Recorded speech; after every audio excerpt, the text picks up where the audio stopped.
ஸ்ரீகுருப்போ நமः. அபார கருணா சிந்தும் ஞானதம் சாந்தரூபிணம் ஸ்ரீ சந்திரசேகரகுரும் பிரணமாமி முதான்வகம். நாம் நம்முடைய சனாதன தர்மங்களை, நம்முடைய தர்மசாஸ்திரங்கள் எப்படி நமக்கு சொல்றது, அதை நாம் எப்படி கடைபிடிக்கிறது அப்படிங்கிறத கொஞ்சம் கொஞ்சமாக விரிவாக நாம் பார்த்துன்னு வரோம். அதில் எந்த ஒரு காரியத்தை ஆரம்பிக்கிறதா இருந்தாலும் சுக்லாம்பரதரம் விஷ்ணும் அப்படிங்கிற ஸ்லோகத்தை சொல்லி சிரசில் 5 தடவை குட்டிண்டு அதுக்கப்புறம் பிராணாயாமத்திலிருந்து ஆரம்பிக்கிறது அப்படின்னு நம்முடைய ரிஷிகள் நமக்கு வகுத்து கொடுத்துருக்கா. அதை பற்றி தான் தொடர்ந்து நாம் பார்த்துன்னு வரோம். அதில் நிறைய சூக்ஷ்ம விஷயங்கள் நிறைய இருக்கு. ஏன்னா நம்முடைய கர்மாக்கள்லாம் எப்படின்னா நம்ம வாழ்க்கைக்கு ரொம்ப உகந்ததாக அமைஞ்சிருக்கு. நம்முடைய கர்மாக்கள்லாம் ரிஷிகள் நமக்கு சொன்ன மாதிரி நாம் ஒவ்வொன்றையும் செய்துன்னு வந்தா அதுவே நமக்கு மனோபலத்தை கொடுக்கறது, தேக ஆரோக்கியத்தை கொடுக்கறது, அதுவே நமக்கு ஒரு எக்ஸசைஸாகவும் மாறுது. உடற்பயிற்சின்னு நாம் தனியாக செய்ய வேண்டியதே இருக்காது. இப்போ இந்த நாளில் நாம் உடற்பயிற்சின்னு நாம் தனியாக செய்யறோம், அதற்குன்னு தனியாக நாம் நேரத்தை செலவழிக்கிறோம். ஆனால் நம்முடைய ரிஷிகள் நம்முடைய கர்மாக்களையே உடற்பயிற்சியாகவே தான் நமக்கு அமைச்சு கொடுத்துருக்காங்க. இப்போ நாம் உடற்பயிற்சின்னு பண்றோமே, அவைகளுக்கெல்லாம் ஏதாவது பலன் உண்டோ அப்படின்னு பார்த்தா ஒரு பலனும் இல்லைன்னு தான் தோன்றது. ஏன்னா நாம் கைகால்களை அசைக்கிறது எது செய்தாலுமே அதில் ஒரு பிரயோஜனம் இருக்கணும்.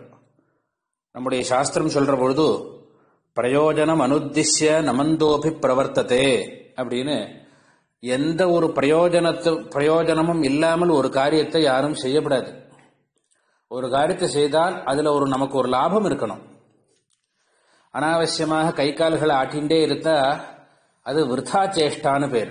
அனாவசியமாக ஆட்டுறது கை கால்களை, அது மாதிரி ஆட்டப்படாதுன்னு சாஸ்திரம். அனாவசியமாக காலை ஆட்டின்ண்டே இருக்கக்கூடாது, கையாட்டின்ண்டே இருக்கக்கூடாது. ஏன்னா ரொம்ப எனர்ஜி அதில் செலவாருது. நம்முடைய சக்தி கை கால்களை ஆட்டுறதுனால ரொம்ப செலவாருது. அப்படி அனாவசியமாக நாம் செலவழிக்கப்படாது அப்படின்னு நம்முடைய சாஸ்திரங்கள்லாம் நமக்கு சொல்றது. அதற்குத்தான் உடற்பயிற்சியாகவே நம்முடைய கர்மாக்கள்லாம் வச்சிருக்கா.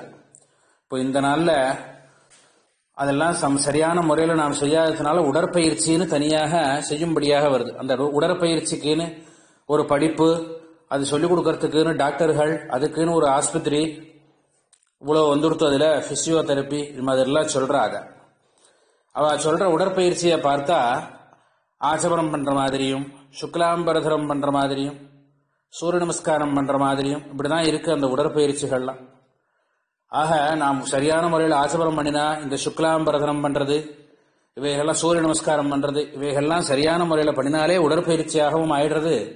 அதிலிருந்து நமக்கு ஒரு புண்ணியமும் கிடைக்கிறது. அப்படிங்கறதுதான் அதுல பெரிய லாபம் நமக்கு. அனாவசியமாக நடந்துட்டே இருக்கிறது ஒரு புண்ணியம் இல்லாத ஒரு விஷயம். அதுக்கு ஏதாவது ஒரு பெரிய கோவில ஒரு பிரதட்சணம் பண்ணிட்டு வந்தா கூட ஒரு புண்ணியம் உண்டு. அனாவசியமா நடக்காமல் ஒரு கோவிலை சுத்திட்டு வரணும். இப்போ உடற்பயிற்சின்னு போறவாலே அது மாதிரி பண்ணணும். பிள்ளையார் கோவில் இருந்தா பிள்ளையார் கோவிலை சுத்தணும், அல்லது பக்கத்தில் உள்ள கோவிலை பிரதட்சணம் பண்றது அப்படின்னு அப்படி பண்ணிட்டு வரணும். அதுபோல நமக்கு ஒரு உடற்பயிற்சியாகவே தான் நமக்கு இந்த சுக்லாம்பரதனம்ங்கிறத ரிஷிகள் நமக்கு வச்சிருக்கா. இந்த சுக்லாம்பரதனம் அந்த ஸ்லோகத்தை சொல்லி 5 தடவை கொட்டிக்கணும். இதுல நிறைய சுவாரஸ்யம் இருக்கு. இன்னும் 3 நாளா பார்த்துன்னு வரோம். அதுல சொல்ல வேண்டியது பார்த்தா இன்னும் பாக்கி நிறைய இருக்கு. அதுல இன்னொரு சுவாரஸ்யம் அதுல என்ன இருக்கு அப்படின்னா, இந்த சுக்லாம்பரதரம் விஷ்ணும் சசிவர்ணம் சதுர்புஜம்ங்கிற ஸ்லோகம் இருக்கே, இந்த ஸ்லோகத்தை சொல்லி 5 தடவை தலையில கொட்டிக்கிறோம். இந்த ஸ்லோகம் யார சொல்றது அப்படின்னு பார்த்தா உடனே நமக்கு சொல்லுவோம் மகாகணபதி தான் இந்த ஸ்லோகம் சொல்றது அப்படின்னு சொல்றோம். பிள்ளையார நினைச்சுட்டு இந்த ஸ்லோகத்தை சொல்றதுன்னு வச்சுட்டு இருக்கோம். ஆனா அந்த ஸ்லோகத்தை சொல்லி பார்த்தா அதுல பிள்ளையாரோட பேரே வரல. அந்த ஸ்லோகத்துல சுக்லாம்பரதரம், வெள்ளையான வஸ்திரம் கட்டின்னு இருக்கார். விஷ்ணும்னா எல்லா இடங்கள்லயும் வியாபிச்சிருக்கார். சசிவர்ணம், சந்திரன் மாதிரி நிறத்தோட இருக்கார். சதுர்புஜம், 4 கைகள். பிரசன்ன வதனம், சிரிச்ச முகமா இருக்கார். தியாயேது சர்வ விக்னோபசாந்தயே, அப்படிப்பட்ட மூர்த்தியை தியானம் பண்றோம். எதுக்குன்னா எல்லா விக்னங்களும் எல்லா இடையூறுகளும் போகணுங்கிறதுக்காக அப்படின்னு அந்த ஸ்லோகம் சொல்றது. இதுல எந்த சப்தம் பிள்ளையார குறிக்கிறது அப்படின்னு பார்த்தா தோண மாட்டேங்கிறது. ஒரு சாரார் விஷ்ணும்னு இருக்கு, அதனால விஷ்ணுவை இது குறிக்கிறதுன்னு சொல்லலாமா அப்படின்னா சொல்ல முடியாது. ஏன்னா அவர் சுக்லாம்பரதரர் இல்லை, அவர் வெள்ள வஸ்திரம் கட்டிக்கிறவர் இல்லை, கிருஷ்ணர் பீதாம்பரதாரி. அதனால கிருஷ்ணனை குறிக்கல அந்த ஸ்லோகம். அப்போ பிள்ளையார இங்கு எப்படி குறிக்கிறதுன்னு நாம எப்படி சொல்றோம் அப்படின்னா அதுல சுவாரஸ்யம் இருக்கு. என்னன்னா 2 விதமான வழி சொல்லியிருக்கார் ரிஷிகள். என்னன்னா மகாகணபதியினுடைய அவதாரத்திலிருந்து பிள்ளையார நினைச்சுக்கிறது அப்படின்னு இருக்கு. மகாகணபதியினுடைய அவதாரத்துக்கு முன்னாடி பிரம்மாவை நினைச்சுட்டு தான் காரியங்களை ஆரம்பிக்கிறது அப்படின்னு வச்சுட்டு இருந்தான். ரகுவம்சத்துல பார்த்தா திலீபன் ஒரு ராஜா, அவருடைய பத்னி பேர் சுதக்ஷினான்னு பேர். அவர் யாருன்னா 4வது தலைமுறை ராமனுடைய தகப்பனார் தசரதர், தசரதருடைய தகப்பனார் அஜனுடைய தகப்பனார் ரகுவனுடைய தகப்பனார் திலீபன். அந்த திலீபன்கிற ராஜாவுக்கு சந்ததிகள் ஏற்படல. அவர் தன்னுடைய குல ஆச்சாரியரான வசிஷ்டரை பார்க்கறதுக்கு கிளம்புறார். அப்போ எல்லா இடையூறுகளும் போறதுக்காக பூஜை பண்ணிட்டு கிளம்புறார்.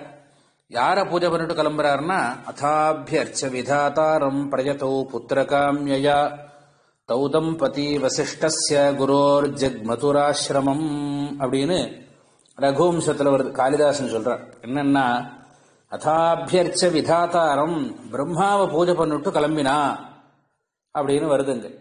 ஏன்னா விக்னம் போறதுக்காக பிரம்மாவை பூஜை பண்ணினான்னு இருக்கு. இப்ப இந்த சுக்லாம்பரதனம் ஸ்லோகத்தை பார்த்தா பிரம்மாவுக்கும் பொருத்தமாக இருக்கு. இந்த ஸ்லோகம் பார்த்தா அவரும் சுக்ல அம்பரதரர் தான், பிரசன்ன வதனர் தான், சிரிச்ச முகமாக இருக்கார். அவருக்கும் சதுர்புஜம் இருக்கு. இந்த ஸ்லோகம் பிரம்மாவுக்கும் பொருத்தமாக இருக்கு அப்படின்னு தெரியுது. அதனாலதான் பிரம்மாவை நினைச்சுண்டு நாம் இந்த தலையில குட்டிக்கிறோம். ஏன்னா நம்முடைய கர்மாக்கள்லாம் இப்படிதான் செய்யணும் அப்படின்னு நமக்கு வகுத்து கொடுத்தவர் பிரம்மா. அதனால பிரம்மாவை நினைச்சுண்டு நாம் இந்த கர்மாவை ஆரம்பிக்கிறோம் அப்படின்னு ஒரு சாரா ரிஷிகளுடைய அபிப்பிராயம். இன்னொரு சாராருடைய ரிஷிகளுடைய அபிப்பிராயம் இது மாதிரி தலையில குட்டிக்கணும் அப்படிங்கறத நமக்கு வகுத்து கொடுத்தவர் பிள்ளையார் தானே. ஆகையினால இந்த ஸ்லோகம் பிள்ளையார குறிக்கிறது அப்படின்னு சொல்றார். அப்போ எந்த பதம் பிள்ளையார குறிக்கிறது இந்த ஸ்லோகத்துல அப்படின்னா பிரசன்ன வதனம் அப்படின்னா பிள்ளையார குறிக்கிறது. பிரசன்ன வதனஹா அப்படின்னு பிள்ளையாருக்கு பேரு. பிரசன்ன வதனஹான்னா யானை நிற்கும் பொழுது பக்கத்திலிருந்து யானையை பார்த்தா அதனுடைய வாயை பார்த்தா சிரிச்ச முகமா இருக்கிற மாதிரி இருக்கும், பார்க்கலாம். சைடுல இருந்து பார்த்தா அதனுடைய வாயை பார்த்தா சிரிச்சுன்னு இருக்கிற மாதிரி இருக்கும். பிரசன்ன வதனஹான்னு பிள்ளையார குறிக்கிறது. ஆகையினால இந்த ஸ்லோகம் பிள்ளையார குறிக்கிறது அப்படின்னு ஒரு சாரார் சொல்லியிருக்க. ஆக நாம் பண்ணும் பொழுது இவ 2 பேரையுமே நினைச்சுக்கணும்.